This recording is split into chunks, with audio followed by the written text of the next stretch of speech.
Let's hit the road in this amazing GTI convoy. And I'm driving this one. The crazy GTI convoy begins. Tommy Gadgets boy has conked out in the Mark 1 at the very first roundabout. Hello and welcome back to the Volks Wizard channel. For 40 years, the biggest gathering of GTI enthusiasts has taken place at Lake Wöstwey in Austria. But in 2023, the local authorities called time on the event for environmental reasons. So in stepped longtime sponsor Volkswagen, who agreed on a new event called Fanfest in their hometown of Wolfsburg. And that event begins tomorrow. And believe it or not, this amazing collection of 8 GTIs spanning from Mark 1 to the brand new 8.5 is going to make that 620 mile, 1,000 kilometer journey all being well. And I'm going to be taking part in that convoy, taking you guys along for the ride as well.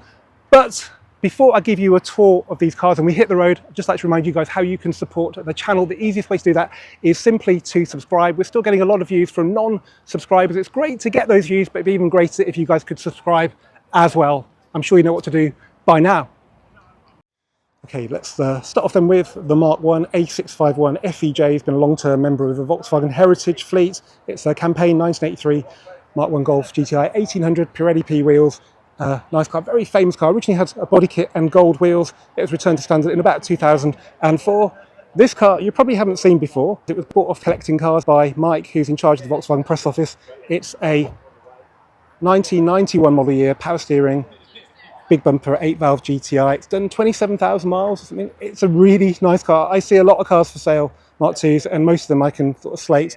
This car, with all the photos on Collecting Cars, look really mint and solid. Underneath, this is a very late Mark 3 Golf GTI 16-valve. I'm really sorry it doesn't have the badge, because that 16-valve red flash on the grille, even on a red car, is pretty cool, because so many were 8 valves. This has done tiny miles. It's a Heritage fleet car. Then we have Mark 4, again a very late one, GTI 180 1.8T 6-speed, so the best one you can get, but still not a patch on what came next, even though it's got xenon headlights, which are a factory option. Here we have a car I haven't driven, but I hope I get time to, because this is probably one of the best Mark 5s in the country. It's an original press fleet car, kept by Volkswagen in their Heritage fleet. It's got the 18-inch wheels, it's got leather, no sunroof, no xenons, 3-door. I'm pretty sure it's going to be manual. Yes, indeed. So that's, yeah, very nice. And obviously it's white, which was reserved for the GTI only until about 2008, when you could get it on the GT models. Here we have a Mark 6 GTI 210 horsepower, 3-door. I'm hoping, again, it's manual, because I'm driving this. Yep. I think this originally was a customer car. It was brought in by Volkswagen to join their fleet, because they didn't save one from the press fleet and they needed one to make the whole lineup.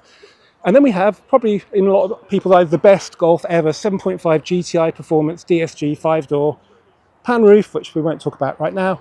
It's got the brusher wheels on it as well, 19s.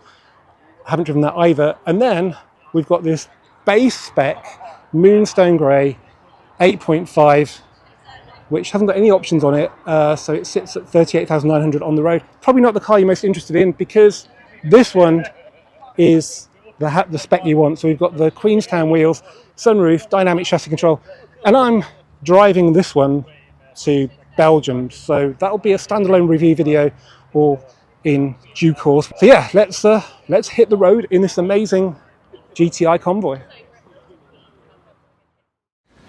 Okay, we're all set to go. I've got my wife with me, Kate, who is here on the basis that she's going to help me with the filming, which she does all the time anyway, and her extra shots kind of add a lot. And today with this convoy, it's going to be really important to get cars on the road, and I can't do that when I'm driving for obvious reasons. So we're all setting off now. This gives me a good bit of time to test the infotainment system, which I've been dying to do. What better way to do it than to drive to Channel Tunnel and head over to Belgium? I've not really used this in anger before, so we really need to look for CarPlay. App Connect, and straight away it's saying, do you want to do the data transfer, which we do, so that's good. I haven't done any configuration with the head unit. I've just literally plugged it in. Need to unlock my phone, which I think I can deactivate. Don't have to do that every time. And we're in, so that's good. Bloody hell, I mean, even Amazon Music seems to work quite well. As the guys in the Mark 3 16 valve, it's even playing my favourite tune, Falls, which I better change Stop. Okay, well, we need to use this like you would normally. So straight into Apple CarPlay, brilliant big screen. Don't need to put my glasses on. Need to find the search thing. Let's try voice control. Eurotunnel, Folkestone.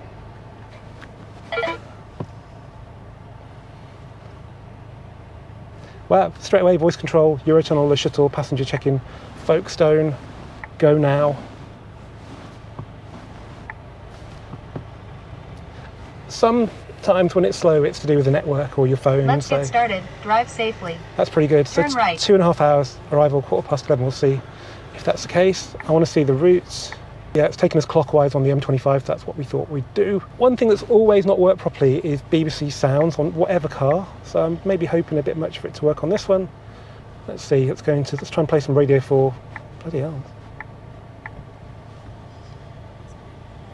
The soothing tones of Radio 4 today. My God, I've been up for like 3 hours and it's still today. Okay, well, we've got another sort of few hours with the car. At the end of it, I will tell you if the infotainment system works okay. Okay, we are now on the road. The Mark 1 bonnet was up, which is a little bit ominous. But yeah, there's not a lot to go wrong on that car.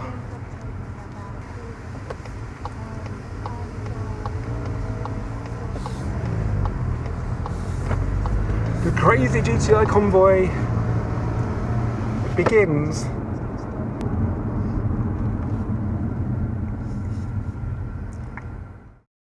Tommy Gadgets boy has conked out in the Mark 1 at the very first roundabout, which isn't great.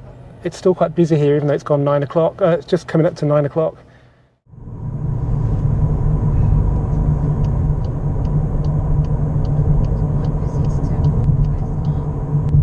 Okay, we're all safely installed on the M1 southbound. Gadgets boy in the Mark 1 Golf GTI Fetch is going to play catch up. They're just going to stick a battery in that and then we'll do the convoy shots, probably like in France or Belgium or somewhere.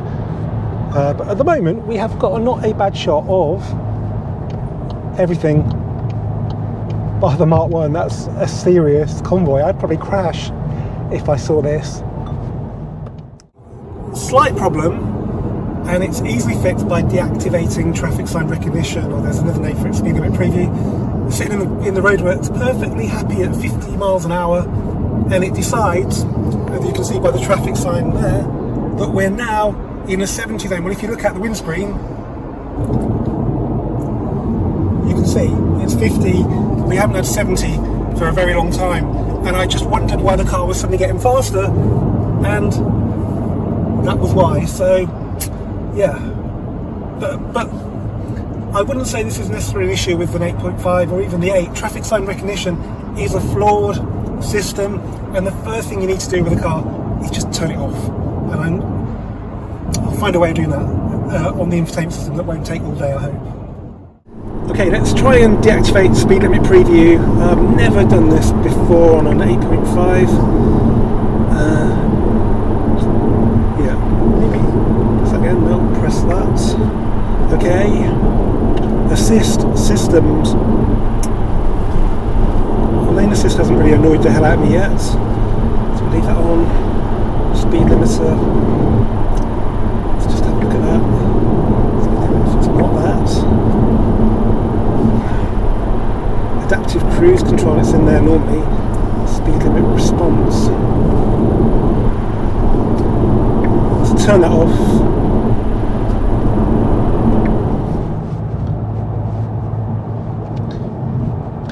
Okay, so we're now in the 50 mile an hour roadworks that seem to be everywhere these days, and I've got to say, it's quite nice not having to learn how to use the steering wheel once again. So we've got the traditional buttons, which, you know, they just work, don't they? And to my eyes, they look more expensive than the haptic ones this car would have had in the previous generation that took a bit of time to learn, still weren't perfect, and then had oily fingerprints all over them. It looks a lot more like a Golf should do, which is good.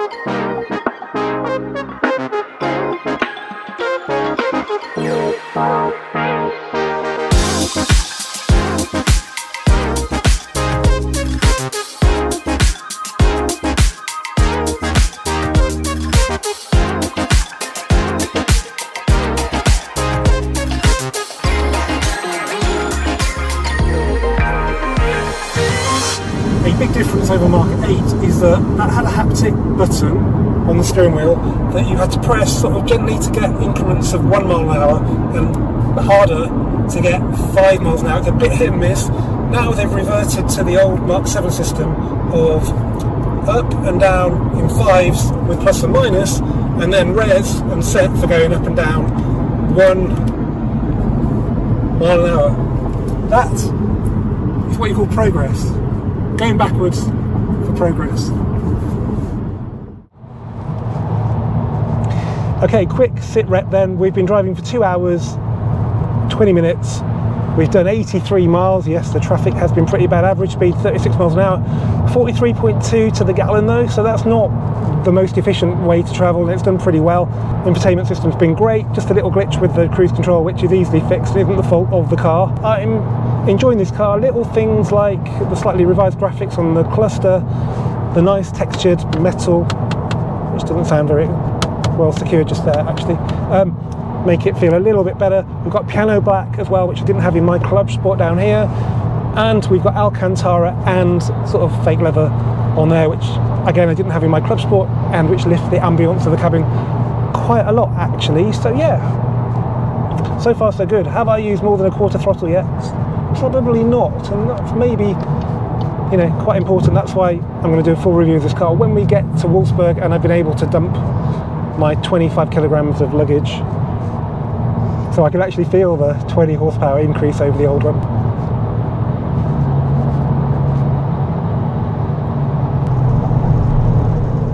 Exit left to junction 11A to Channel Tunnel. Then continue straight to Channel Tunnel. Okay, well, we all made it safely to Eurotunnel. Actually, nobody was that late. Even Tommy in the Mark 1, I think he was actually first here. That's insane. They tweaked the throttle cable on it and it was good to go. So yeah, next stop, France.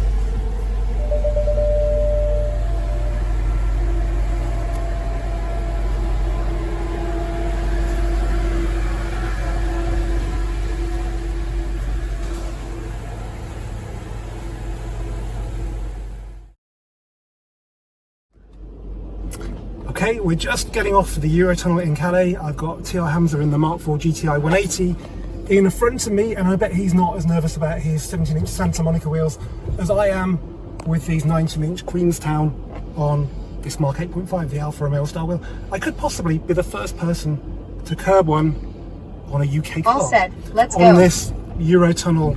In 3/4 of a mile. Turn right. Okay. On this Eurotunnel carriage, which isn't the high vehicle one that we normally go into, where it's a bit wider.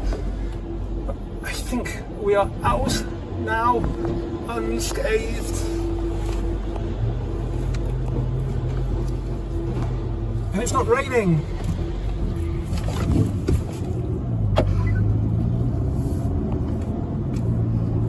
Continue straight for 45 minutes to E15.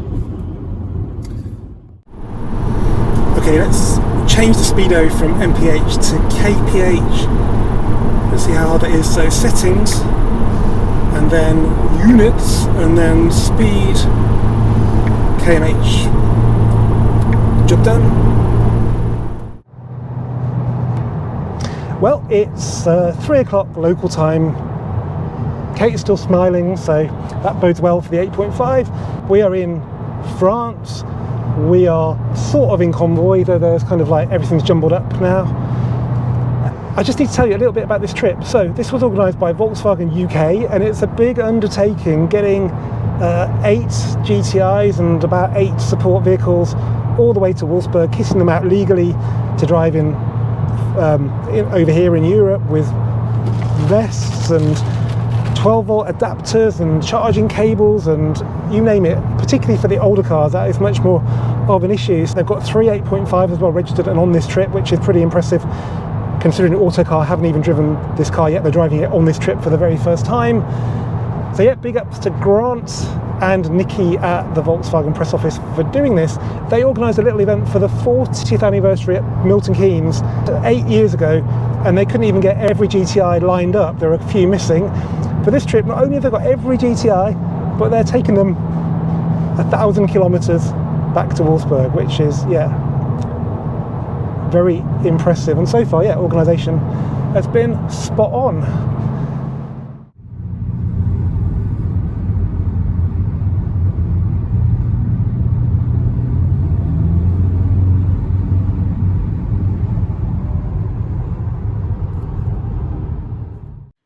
Okay, well, we made it to Japeka's services in Belgium on the E40, just down the road from lovely Bruges. We swapped from the Mk8.5 GWL to this beautiful Mk6 GTI 3-door manual in Tornado Red, 2012 model year, so one of the last, 210 horsepower, timing chain engine, and yeah, much more fuel efficient than the Mk5s because it's a completely different engine. It's a very early EA 888.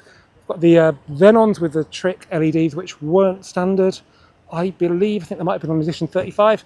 18-inch wheels, yeah, and just 8,000 miles on the clock. So we swapped our luggage over to this car, and actually our case and everything fits really well. We haven't got a spare wheel in the back of this car like we had in the Mk8.5. So yeah, it's a couple of hours now, and I think we will get to our destination for the night at Eindhoven. And tomorrow we're going to start with the Mark III Golf GTI 16 valve, which has got 1,497 miles on the clock and not a spot of rust because it lives in a climate controlled cocoon. Okay, welcome to that godforsaken motorway called the E40 that joins Ghent to Brussels in, I guess, the rush hour. I'm not sure if it's 4 o'clock or 5 o'clock right now. What time is it? 5 o'clock. 5 o'clock, great. So we're in the rush hour. On the plus side though, we're in a Mk6 Golf GTI with just 8,274 miles on the clock, and it isn't such a trade down compared to the Mk8.5 as you might have thought. In fact, in some ways, it's a trade up. But we may or may not talk about those later. We've got the same basic hardware, 4-cylinder petrol turbo engine. It's even the EA 888 as in the Mk8.5. We've got multi-link rear suspension. Okay, we've got a manual gearbox, but A, that's not necessarily a bad thing, and B, actually we're just sitting in 6th gear anyway, so it might as well be automatic, and it doesn't bloody kick down like an automatic does when you don't want it to, so we can mash the throttle, use all that torque, and it doesn't do strange things. So yeah, all good. Comfortable, seats are nice. I can get a little bit lower, maybe I'm a little bit too high. The steering wheel's really nice, got some controls on there, but they're, yeah, just nice to use. We've got the upgraded navigation system, the RNS 510 I do believe, which means we've got Bluetooth, whoopee-doo, but no other infotainment at all. So we've got the phone on the phone holder, but it works perfectly fine. We've got some charging going on, we've got automatic headlights. It's a nice place to do a few miles in, and we've got a few to do. We've got 109 and they're going to take just under 2 hours, so it's not going to be a particularly speedy journey this, but yeah, I'm super happy. We don't have heated seats, which I really hate on Mk6s because it leaves this knob on the climate control just like a plastic knob with nothing on it. It's really nice when they integrate the heated seats into that, but it's nice and warm and the aircon's nice and cool. So let's get to our destination for the night, Eindhoven. Yay! Yay! Yay! So we've caught up with the 7.5, and you can't really see it because it's so small. In front of it is a 651 the Mark 1 Golf GTI. I'm wondering when we're going to catch up with them, because you know this is an old car. It's taken ages to catch up with them. So they're obviously making really good time, just like Tommy Gadget Boy did on the way to Eurotunnel. That Mark 1, I think, has got teleport skills. It's just insane.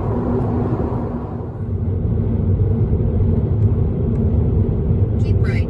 Then exit right to exit 32A plus 33 Eindhoven Center, Walry. Okay, 18 miles to Eindhoven, and it's been interesting driving the Mk6. It's surprisingly torquey in 6, really flexible, seems to be quite good on fuel. It's so quiet as well, as long as the surface isn't concrete like it was back there. It's Yeah, nice. Feels like a modern car, and it's not really. It's 2012, so over 10 years old.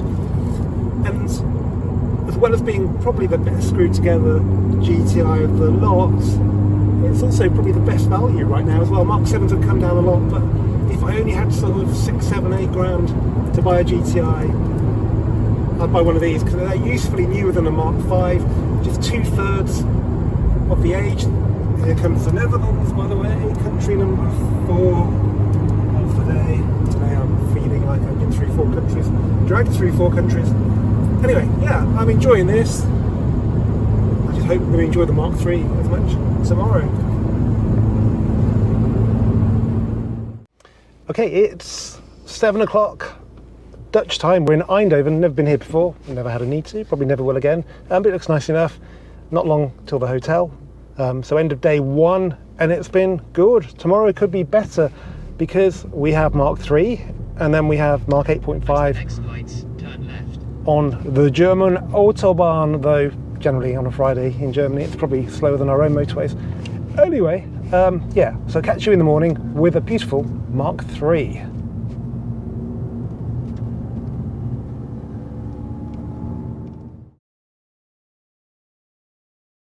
It's 1:25 now, and I think that'll do. On to the Autobahn next in the 8.5 GTI.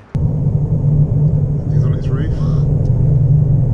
Big moment for me, driving to Wolfsburg in a Golf for the first time ever. We've got the famous chimneys there. We just managed to capture a 651 Fedge, which has been for a little bit of TLC with Volkswagen main dealer